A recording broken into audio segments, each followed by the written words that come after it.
Hello friends! Today I'm casting a game between Villese and Hoang. Map is Arabia. Villese is playing as the blue Spanish over here on the northwest side of the map. And on the southeast side of the map we have Hoang playing Celts as usual, being red. This is quite a nasty map for Villese, since many of his resources are forward.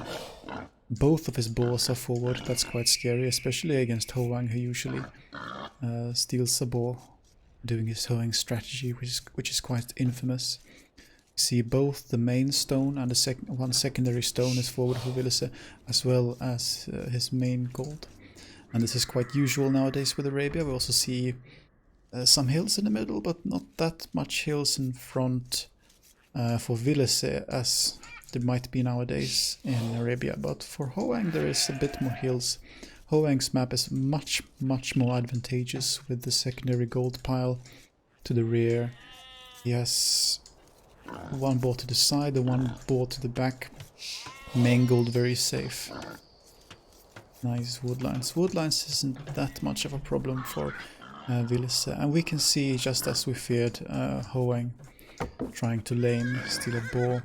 Villese is doing his best to try to hinder this boar theft and the only way to really do this is to hinder the boar so much that hopefully the laming scout gets out of sight, and then the boar will return, because after the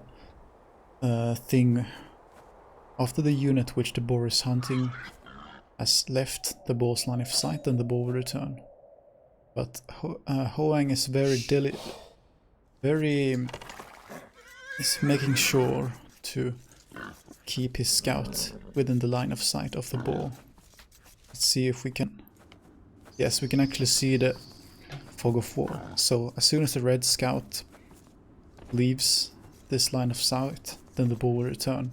But we can see that Hoang is quite skillfully and successfully keeping the boar, or keeping his scout rather, in the boar's line of sight. And Villese is spending quite a lot of attention to get his boar back, perhaps, but at last he gives it up, and this boar will go to Hoang. See? Mandatum? Villese will get one boar at least. We see quite a lot of villages on wood, interestingly, for Villese. 6 villages on wood already, and he has 16 population. And we can see him anticipating an expected rush from Hoang by walling now very early. He has 3 villagers already. Before 6 minutes has passed, 3 villagers walling to the side here on the west and left. He hasn't scouted this, so he can't know any information about this terrain because it's in the fog of war. Villese returns to lure some deer in compensation for not being able to have the second boar. This is going to be quite difficult because Hoang has quite an advantage now, having taken now 3 boars in total. He has his own 2 boars he started with, and the third one which he then stole from Villese. And Villese putting in even a 4th villager, building walls. So Villese is really making sure to, as soon as possible, get that wall up so he won't be caught unawares by an incoming trush, which does seem to be coming soon enough with the barracks going up now. Hoang now getting his 3rd boar. So that's whole 340 food, which Hoang will be getting, and 340 food less, which Villese will be getting. In theory though, because Villese has been pushing deer, and we can see that Hoang hasn't been pushing any deer at all. All his 4 deers are still there. So 1 deer is 140 food, And we can see that Villese is now getting his third deer. He did get one deer at the very beginning. So 140 food times 3 more than compensates for the 340 food of one boar, I do believe. Villese is now moving on villages onto stone, which might signify that he will be trying, which on top of the fact that he has walling, he has been walling very early now, that not only is an indicator of preparing for an incoming drush, but can also signify that he wants to go for a fast castle age into a castle. And the Spanish unique unit Conquistador is a mounted mobile unit, which is quite powerful early on. And of course the most obvious signifier of going castle age is going up at this population of 25 villagers and 26 population. And here we can see the expected drush coming in, Dark Age rush from Hoang, who will now even be putting down an archer range, so he will be putting in a few archers as well, so he can harass Villese's economy, no matter if Villese has a few walls.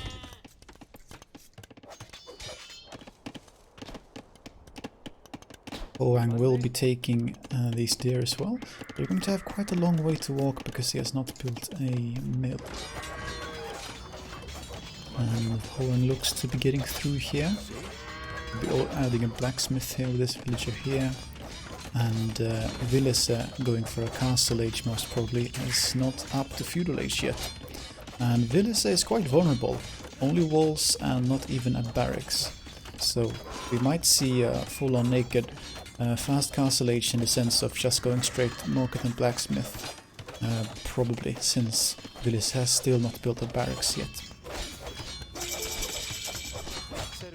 Villese immediately upon reaching feudal age will be putting down a defensive watchtower, which we should note is placed here probably for the reason of being able to protect both to some extent the stone and as well the main gold.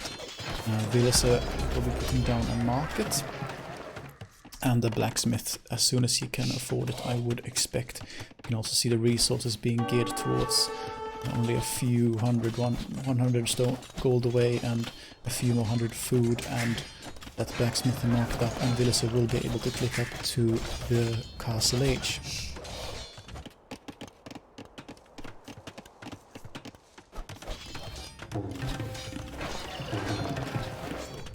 And it's been very close that Hoang has gotten in, but just in the nick of time, every single time Villese has been able to fall behind with a house and what's not. We'll be getting up that blacksmith now. When it comes to kills,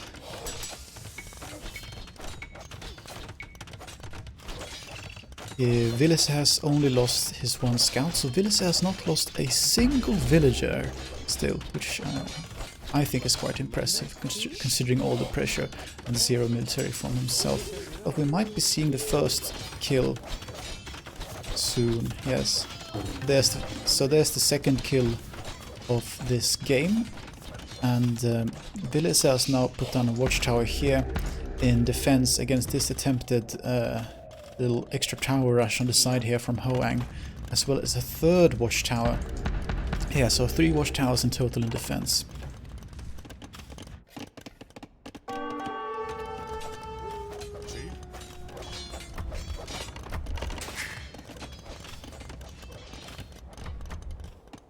Hoang might probably be attempting to switch up to Castle Age himself soon enough, perhaps, or he might want to try and kill off Villese before Villese has the chance to get up a castle and conquistadors.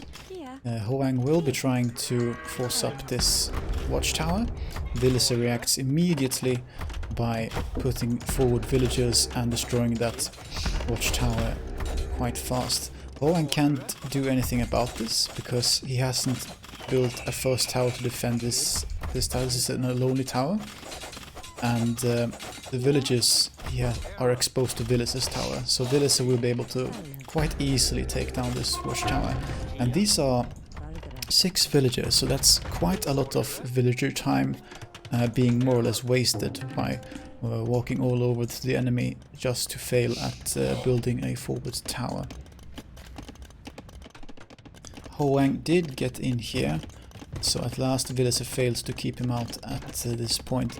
But Villese is quite safe indeed.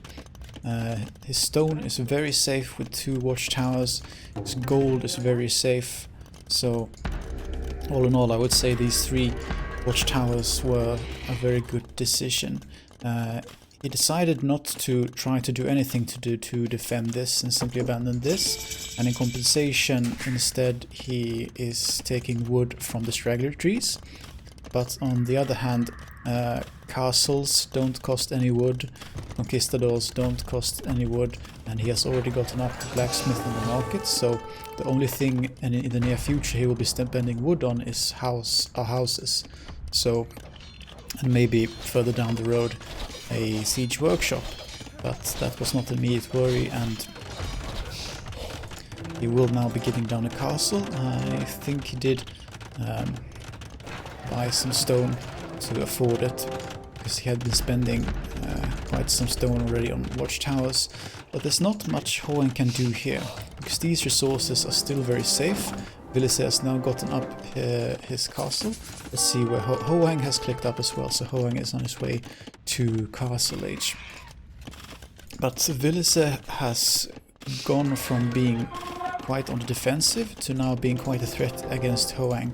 He immediately starts pushing out conquistadors, having a nice production here going with 800 gold. Should be no problem at all. And they will start coming quite soon now, and now Villese has to watch out.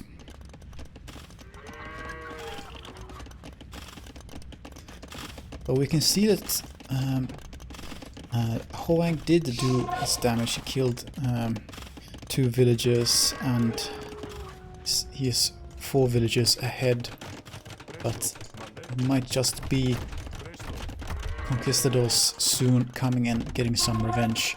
And now we see Hoang being forced to put down defensive towers on his own, securing this wood line and his gold. He will be reacting immediately by putting down archer ranges, which is the best answer you have in this position against conquistadors. Conquistadors are quite weak against units such as archers and skirmishers, both of which offered by the archery range. This wood is indeed quite safe.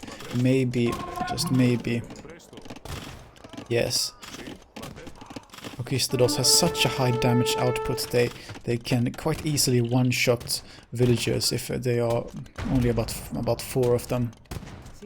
So even though there's a tower here, Villese has been able to run in, not lose a single unit. He didn't lose one single conquistador, and he got 3 villager kills here. So 3 villagers down in quite quick succession. Hoang will be trying to get a second town center down here for more economy, as well as to furthermore secure the resources here. It's a town center, so more villagers will be able to garrison much faster, which will make it much more safer to any conquistador raids. He has now gotten crossbowmen out and has a few crossbowmen. That this will pose a threat against conquistadors who are not at all that strong against a mass of crossbowmen as opposed to against other units. Villese will be trying to move around a few troops of conquistadors to snipe off a few villages. He has still only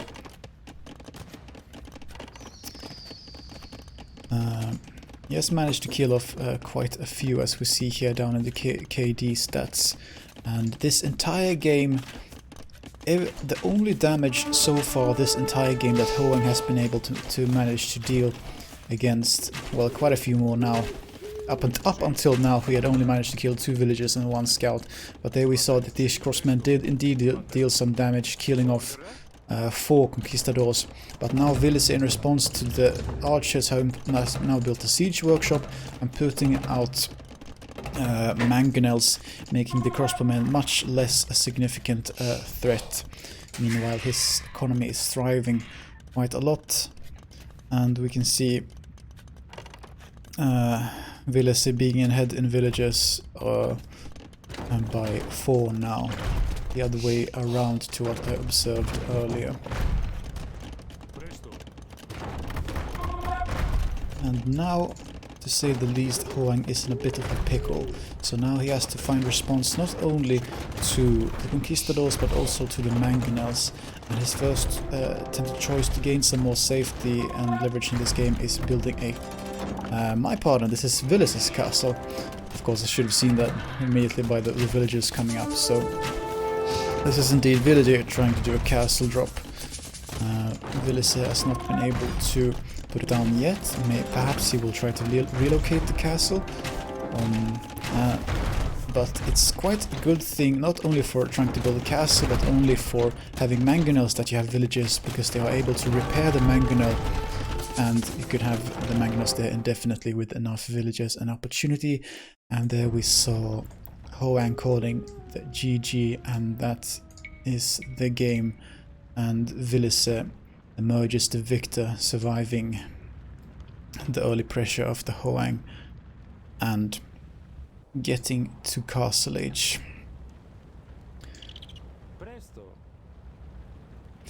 And winning the game with Conquistadors and Mangonels. Moving on to statistics. See, the KD is very impressive, to say the least, with more than 3-1 in Villese's favor. He defended very impressively and keeping his losses very small despite all the pressure early on. And we saw a decision from Hoang to have more feudal pressure instead of a faster castle age, in a bet to hinder Villese from reaching the power spike of Conquistadors in Castle Age. And here is the timeline. Right, so that was that game. Thank you very much. Goodbye.